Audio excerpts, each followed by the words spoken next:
एक पुलिसमैन जो है वो ड्यूटी करके आ रहा था, नाइट ड्यूटी।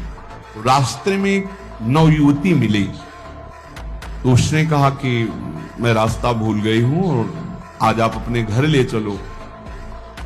उसका ब्याह हुआ नहीं था, पवित्र भाव से वो घर ले गया। जब घर में ले गया तो फिर उसका पवित्र भाव हो गया उस युवती का। वो तो घर ही था। सुबह निकल गई साथ, बड़ा खुश हुआ कि यार। दूसरे दिन फिर वहीं मिली, तो उसने कहा आज तो घर नहीं भटकी होगी। बोले नहीं, कल से हमारी आपकी मित्रता होगी, हम रोज आपको यहीं मिला करेंगे।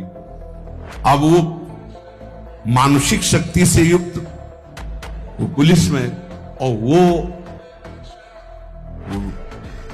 प्रेत योनि को प्राप्त, जिसे चुड़ैल कहते हैं, ऐसी वो। अब वो तो महीना भर में वो सूख गया, पीला शरीर हो गया।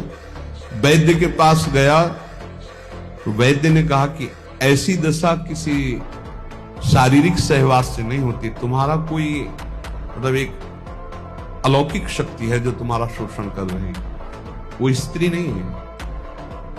उसने कहा फिर भी आप दवा हमें शक्तिवर्धन के लिए दीजिए, हम तो चलने लायक नहीं रह गए।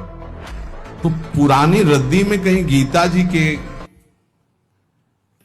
कोई परिचय में श्लोक जैसे लिखे तो पुराने उसमें गीता जी के श्लोक, उसमें उसने पुड़िया बना दी। वो पुड़िया ऐसे डाल ली और उसने जाके गुस्सा में दरवाजा बंद कर लिया कि आज से हम मिलेंगे ही नहीं, हमारा तो जीवन ही बर्बाद हो गया। तो देखा पार्श्व में बैठी, उसके होश उड़ गए। उसने कहा कि आप कौन हो, कहां से आई हो? वह इतने दिन से मिल रहे हो, अभी ये नहीं जान रहे कौन हो? बोले कहां से आए हो? वह झरोखे से आई। तो उसके होश उड़ गए, झरोखे से आई इसका मतलब।